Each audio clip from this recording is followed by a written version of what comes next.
Salut peuple de Dieu, bonjour chers frères et sœurs, bonjour chers sentinelles des nations.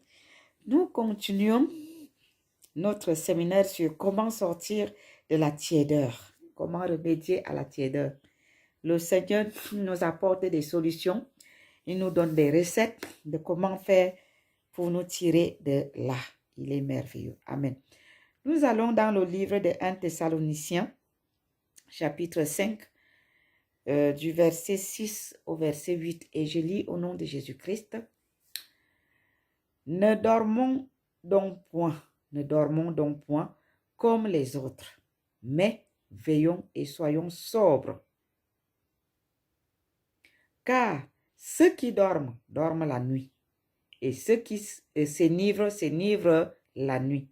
Mais nous qui sommes du jour, soyons sobres, ayant revêtu la cuirasse de la foi et de la charité, et ayant pour casque l'espérance du salut. Amen. Alléluia. Dieu nous dit, ne dormons donc point comme les autres. Nous, les enfants de Dieu, nous, son peuple, nous, ses élus, ne dormons point comme les autres. Il ajoute en disant, mais veillons et soyons sobres. Donc, restons lucides. Veillons. Soyons sobres. Il dit, car ceux qui dorment, dorment la nuit. Nous sommes du jour, nous ne sommes pas de nuit. Nous sommes du jour, nous ne sommes pas de la nuit. Et ceux qui s'enivrent la nuit. Alléluia. Mais nous qui sommes du jour, Dieu dit que nous, ses enfants, nous sommes du jour. Nous, ses élus, nous sommes du jour. Nous, ses disciples, nous sommes du jour. Nous sommes vendus pour Christ, nous sommes du jour. Soyons sobres. Comment est-ce que nous allons être des disciples et ensuite nous allons dormir comme ceux de ce monde? Ça n'a pas de sens, non? Si nous sommes de Christ, nous ne devons plus dormir comme les autres. Nous devons rester éveillés en esprit. Alléluia. Mais nous qui sommes du jour, soyons sobres, ayant revêtu la cuirasse de la foi et de la charité, et ayant pour casque l'espérance du salut. Dieu nous parle ici des armes spirituelles qu'il nous a données dans Éphésiens. Revêtons-nous de ces armes, matin et soir. C'est très important si nous voulons rester éveillés. Si nous voulons échapper à la tiédeur. Le revêtement des armes spirituelles oblige. Amen. Quand vous voyez l'assoupissement venir, la tiédeur vous envahit, prenez l'armure spirituelle dans Éphésiens 6, versets 10 à 18. Revêtez-les de 14 à 18. Revêtez les armes spirituelles. L'armure spirituelle est très importante. Voilà de ça Dieu parle ici. Mais nous qui sommes du jour, soyons sobres ayant revêtu la cuirasse de la foi et la charité et ayant pour casque l'espérance du salut. Nous trouvons le casque du salut où? Dans Éphésiens, dans les armes spirituelles. N'est-ce pas? La cuirasse de notre foi, nous trouvons où? Dans les armes spirituelles. Alors revêtons ces armes spirituelles dans Éphésiens matin et soir. Et même en journée, quand tu sens que c'est fort sur toi, tu prends, tu commences à proclamer, tu personnalises. C'est des choses qui chassent l'assoupissement. Protégeons-nous, car l'ennemi rôde. Il cherche à nous faire tomber, il cherche à nous envoyer dans la tiédeur. Résistons-lui avec la parole de Dieu. Mes chers frères et sœurs, résistons au diable et il fuira loin de nous. Il ne dort pas. Il est là, il nous cherche parce que lui, il a perdu. Et comme il a perdu, il ne voudrait pas perdre seul. Il cherche à nous entraîner dans sa chute.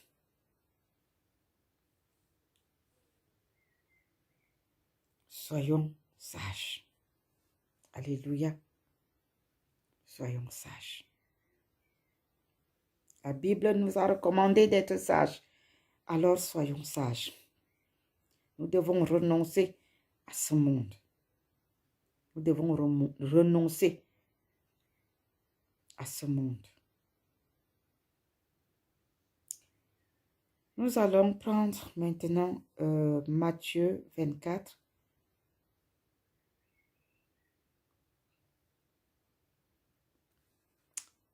Matthieu, je vais avec Matthieu 24. Alléluia. Le verset 42. Matthieu 24, 42 nous dit ceci. Veillez donc, puisque vous ne savez quel jour votre Seigneur viendra. Amen.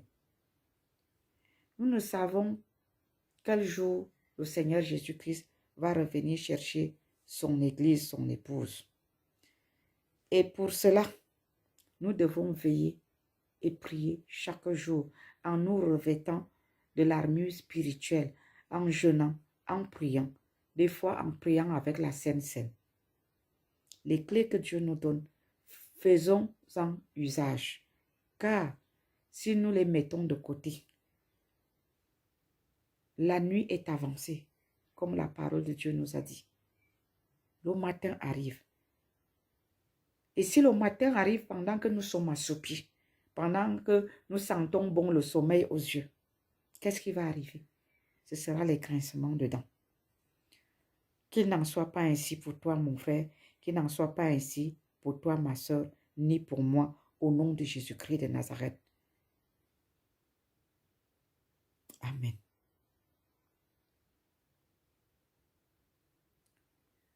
Nous allons prendre Matthieu 25, le verset 13 qui nous dit « Veillez donc, puisque vous ne savez ni le jour ni l'heure. » C'est la même parole. Nous devons vivre avec ce verset biblique en esprit. Tu te lèves le matin, tu dis « Je ne sais pas si le soir va arriver avant que mon Seigneur ne vienne. Je mets ma vie en ordre. Je mets ma vie en ordre. » Tu fais ta prière, tu lui confies ta journée. Amen. Ce n'est pas vivre dans la peur, mais si la Bible nous dit de faire ça, c'est pour nous préparer. Ce n'est pas pour nous effrayer, mais c'est pour qu'on se prépare. Si on ne se prépare pas, on risque d'être surpris. Et si on est surpris, ce ne sera pas la faute du Seigneur. Il nous aura avertis. Amen. Marc 13, le verset 33 jusqu'au verset 37. Il dit, prenez garde, veillez et priez. Il dit, prenez garde. Pourquoi il nous dit de prendre garde? Ça veut dire que faites attention, veillez. Et ça veut dire il y a quelque chose. Prenez garde, veillez et priez, car vous ne savez quand ce temps viendra. Il en sera comme d'un homme qui, partant pour un voyage, laisse sa maison, remet l'autorité à ses serviteurs, indique à chacun sa tâche et ordonne au portier de veiller. Veillez donc, car vous ne savez quand viendra le maître de la maison, ou le soir, ou au milieu de la nuit, ou au chant du coq, ou le batteur. Craignez qu'il ne vous trouve endormi. Comment est-ce qu'il va nous trouver endormis? Dans la tiédeur. Vraiment, la tiédeur est une mauvaise chose. Mes frères et sœurs, fuyons l'état de tiédeur. Ce n'est pas du tout bon. Parce que la tiédeur, c'est un peu comme la mort spirituelle. Quelque chose qui te conduit à la mort spirituelle. C'est dangereux. Si le Seigneur arrive les jours où tu n'arrives pas à prier, tu n'arrives pas à jeûner, tu n'arrives pas à lire la Bible, vous imaginez, l'esprit attire l'esprit. Ton esprit sera affaibli. Et quand le Saint-Esprit, lui, va venir capter l'esprit de ceux qui sont connectés, tu vas rester. Mais cela ne t'arrivera pas. Puisque tu entends ma voix aujourd'hui, tu vas te révolter contre cet esprit d'assoupissement. Craignez qu'il ne vous trouve endormi à son arrivée soudaine. Ce que je vous dis, je le dis à vous tous, veillez. Dieu s'adresse à nous tous. Vous avez compris pourquoi j'ai dit ici, là, il n'y a personne sur la terre qui peut frapper la main sur la poitrine et dire que moi, je suis parfaite. Il n'y a pas. Nous tous, nous devons veiller, nous devons gérer. Nous devons faire attention. Alléluia. Ah, Dieu nous aime. Pas le Dieu nous aime que les religieux disent, ah, Dieu nous aime, il a tout accompli, Dieu nous aime. Moi, je n'ai rien à faire, je crois les bras, je dors, je vis ma vie. Mes péchés présents, futurs sont pardonnés, alors je vis ma vie. Ce n'est pas cet amour-là. Il nous aime parce qu'il nous avertit. Il nous donne les clés de comment lutter contre la tiédeur, de comment sortir de l'état de sommeil spirituel qui peut nous entraîner à l'égarement et que lorsque le Seigneur Jésus reviendra, il risque de nous trouver endormis et par conséquent, le sort risque d'être catastrophique. Mais comme il nous avertit, le Saint-Esprit va nous aider. Nous allons nous en sortir. À moins que vous n'ayez vraiment pas la volonté de le faire. Donc nous sommes avertis, nous ne pouvons plus dire que nous ne savions pas que c'était comme ça. Il prend le temps de nous avertir et de nous montrer comment faire pour sortir de là. Prière, jeûne, prière, jeûne, prière, méditation, sanctification, obéissance à sa parole. Parce que tout ce qu'il nous dit là, si nous n'obéissons pas, je comprends pourquoi il m'a parlé de prière, il a parlé de la sanctification, il a parlé de l'obéissance. Tout ce qu'il nous apprend là, si nous n'obéissons pas, ça sert à quoi? Si nous décidons, si nous choisissons de vivre notre vie sans tenir compte de tout ce qu'il nous donne là, on continue notre chemin comme auparavant. Ça ne sert à rien. Mais pour ceux qui sont obéissants, je pense que quelque chose va se passer. Il y aura du changement. Alléluia. Ah, que le nom de Dieu soit glorifié. Nous allons dans Marc le chapitre 14. Marc 14, du verset 37 au verset 38. Et puis je lis au nom de Jésus. Et il vint vers les disciples qu'il trouva endormis. Et il dit à Pierre, Simon, tu dors, tu n'as pas pu veiller 1 heure? C'est ça, il nous secoue aussi aujourd'hui. Il dit, Ruth, tu dors, tu n'as pas pu veiller 1 heure. Veillez et priez afin que vous ne tombiez pas en tentation. Vous voyez? C'est lorsqu'on est dans l'assoupissement qu'on tombe dans la tentation. Et Dieu nous dit, veillez et priez afin que vous ne tombiez pas dans la tentation, afin que la tiédeur ne vous attrape. Veillez et priez afin que vous ne tombiez pas en tentation. L'esprit est bien disposé, mais la chair est faible. Et parce que la chair est faible, pour la fortifier, il faut entrer dans le jeûne. Il faut prier. Il faut même prendre la Sainte Seine au besoin. Alléluia. Il faut.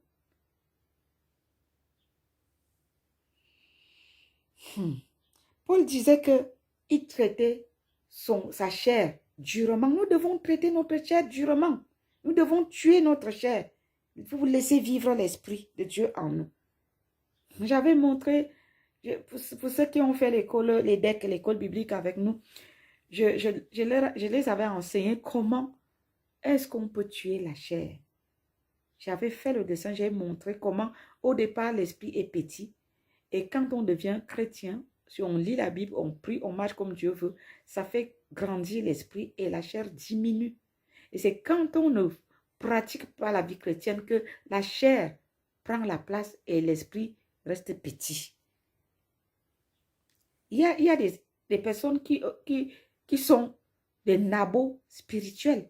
Ils sont nains en esprit. Leur esprit reste petit, ils ne grandissent pas. Ce ne sera pas votre cas. Vous allez changer au nom de Jésus-Christ. Je prie que ces paroles vous révoltent et vous transforment pour la gloire de Dieu. Au nom puissant de Jésus-Christ de Nazareth, vous ne serez plus les mêmes. Je le déclare au nom de Jésus et le Saint-Esprit va accomplir. Amen. Alors, Luc, le chapitre...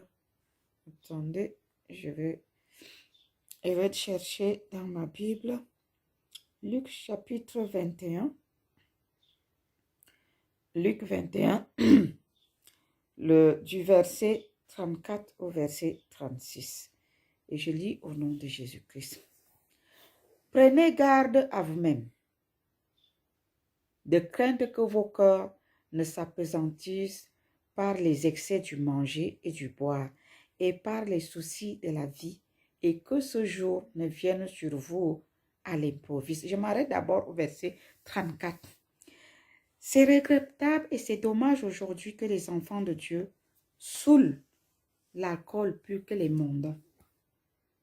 Le dimanche, alléluia, gloire à Dieu, ils sont même des anciens dans l'église.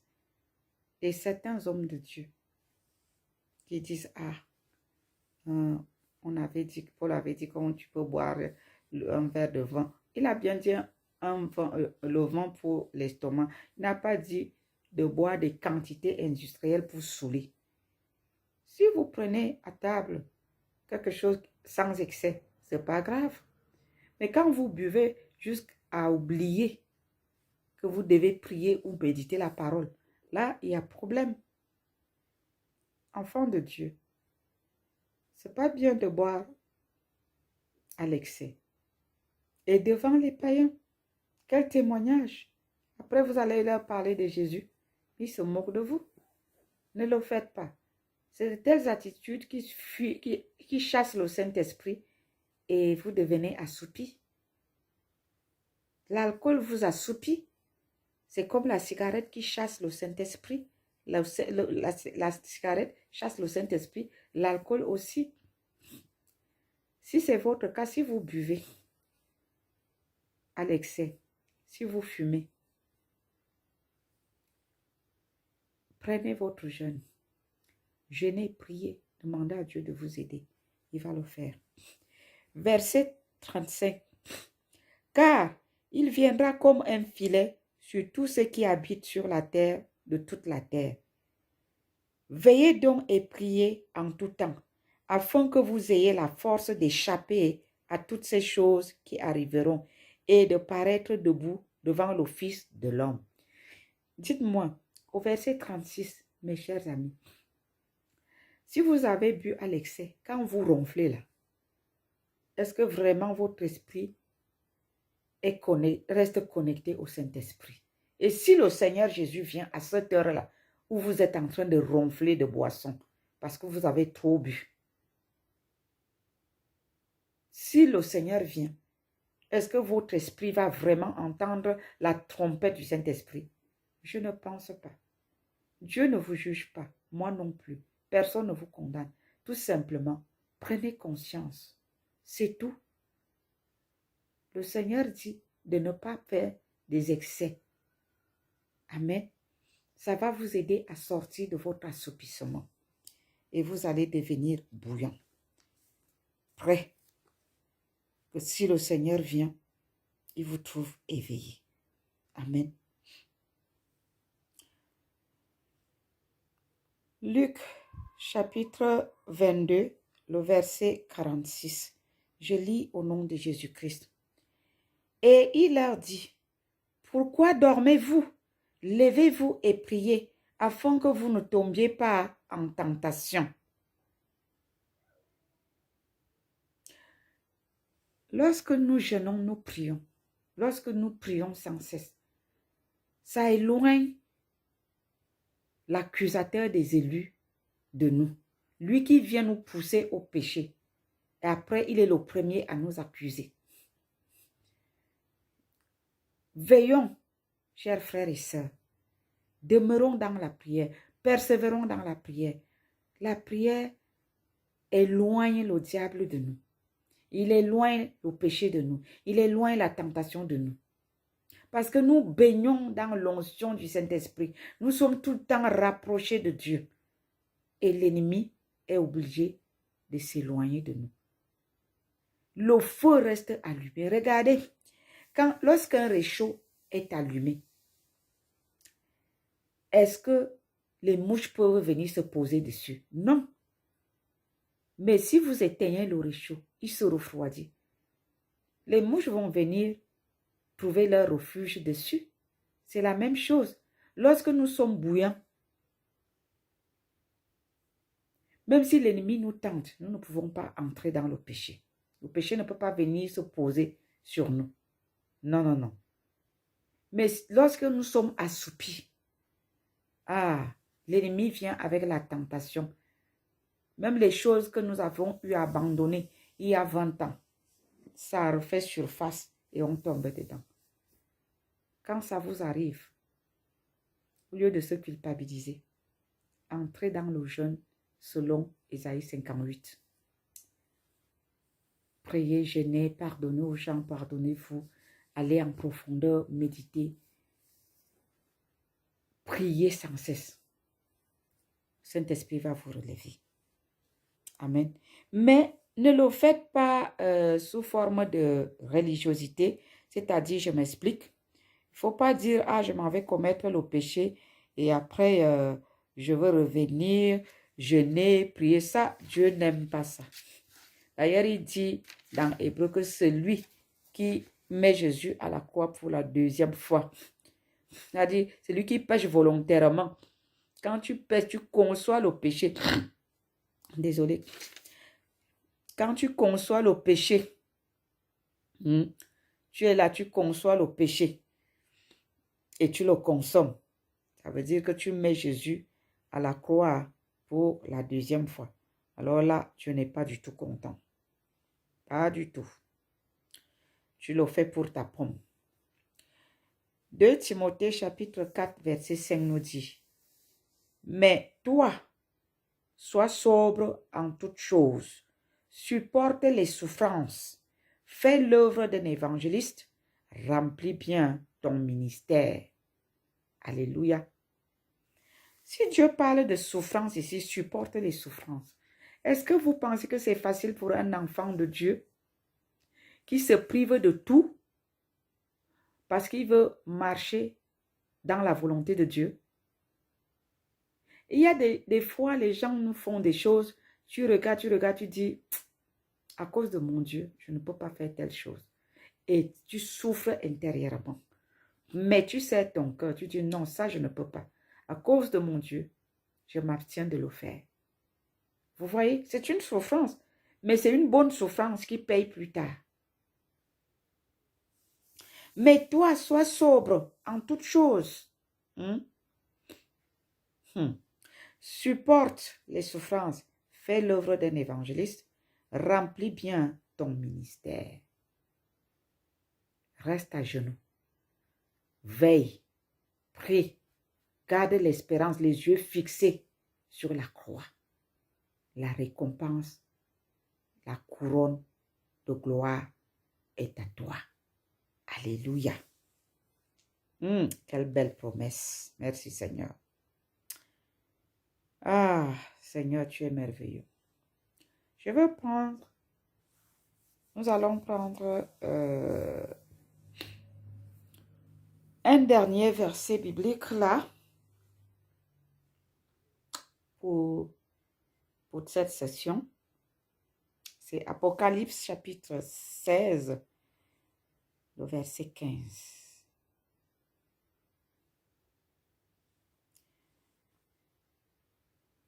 Tu es bon. Merci Seigneur, vraiment.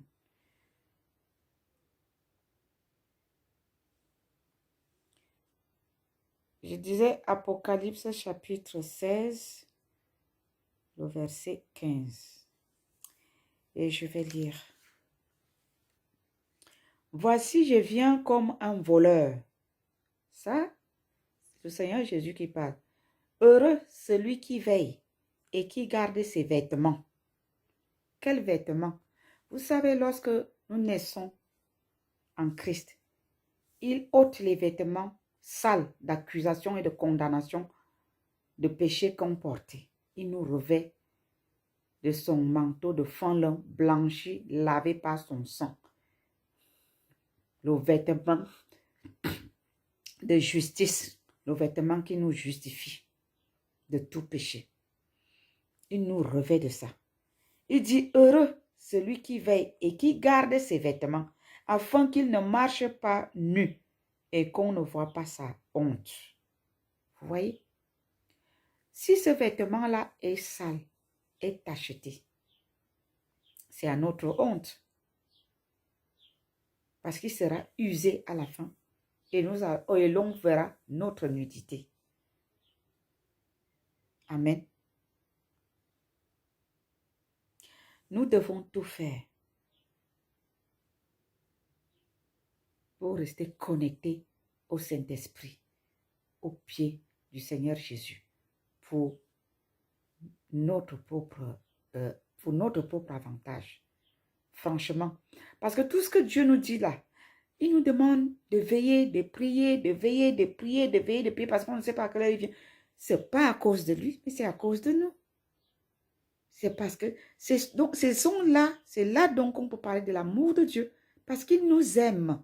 Il nous demande de veiller et de prier. Il ne nous dit pas, dormez, j'ai tout accompli. Quand je reviendrai, hein, je vous enlèverai et je partirai avec vous.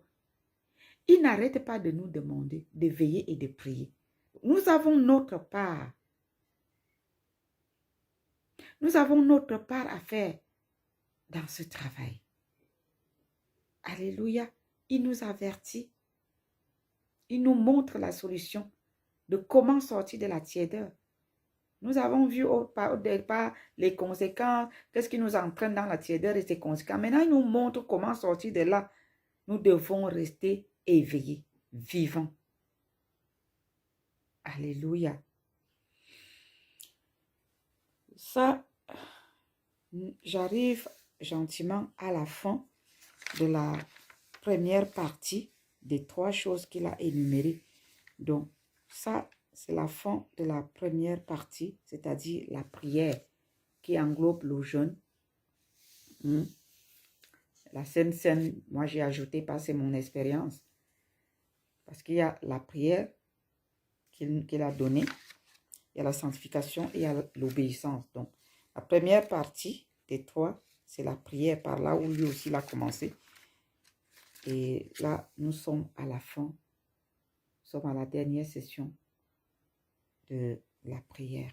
Et je vais prier pour que vraiment ces paroles du Seigneur restent gravées dans nos cœurs, nous transforment et brisent notre réticence à sa volonté. Que nous, les enfants de Dieu, que nous apprenons à obéir à la parole de Dieu. Dieu ne s'adresse pas à nous en vain. Il ne s'adresse pas à nous pour que nous soyons des auditeurs oublieux, mais il s'adresse à nous pour que nous mettions sa parole en pratique. Et qu'en mettant sa parole en pratique, nos vies soient transformées, nos caractères soient changés. Et que nous ayons la vie, que la vie de Christ coule en nous. Alléluia. Éternel notre Dieu, nous te disons merci. Merci pour ces paroles. Merci pour cette guidance. Merci pour les instructions que tu nous donnes. Tu nous apportes la solution de comment sortir de la tiédeur. Oh Père, quel amour. C'est là où on peut parler d'amour alors. C'est vraiment un Dieu d'amour. Tu es un Dieu d'amour. Merci pour ta bonté. Tu nous apportes des solutions. Tu nous donnes des clés, Père, de comment remédier à la tiédeur. Nous bénissons ton Saint-Nom. Merci, Père, de nous baptiser d'un esprit de prière et de feu. Père éternel, mon Dieu, renouvelle notre alliance. Renouvelle, Père, le baptême de ton esprit en nous. Que nous soyons bouillants en feu et en flamme. Au nom de Jésus, nous tes fils, nous tes enfants. Au nom puissant de Jésus-Christ de Nazareth, remplis-nous par le feu de ton Saint-Esprit. Père éternel, mon Dieu, que nous soyons connectés à tout moment. Au nom puissant de Jésus, tu dis veiller et prier à tout moment. Donne-nous de persévérer, Père éternel, dans la prière à chaque instant, à tout moment, jour et nuit. Que nous soyons connectés à ton Saint-Esprit, à ta volonté, au nom puissant de Jésus-Christ de Nazareth. Merci Seigneur, mon Dieu, mon roi, de bénir mon frère, ma soeur, de bénir tes serviteurs et servantes. Père éternel, mon Dieu, mon roi, et de graver tes paroles au fond de leur cœur.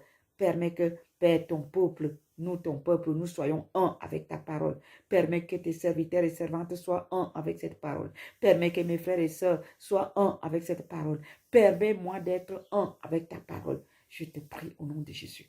Exauce nos prières, exauce le désir de nos cœurs. Père, transforme-nous car nous avons le désir que toute la gloire te revienne, que l'honneur et la louange soient à toi, papa, pour toujours et à jamais, au siècle des siècles. Amen. Amen. Bien, soyez bénis. Alors, la deuxième partie de ce séminaire sur comment sortir de la tiédeur sera sur la sanctification. Que le Seigneur vous bénisse.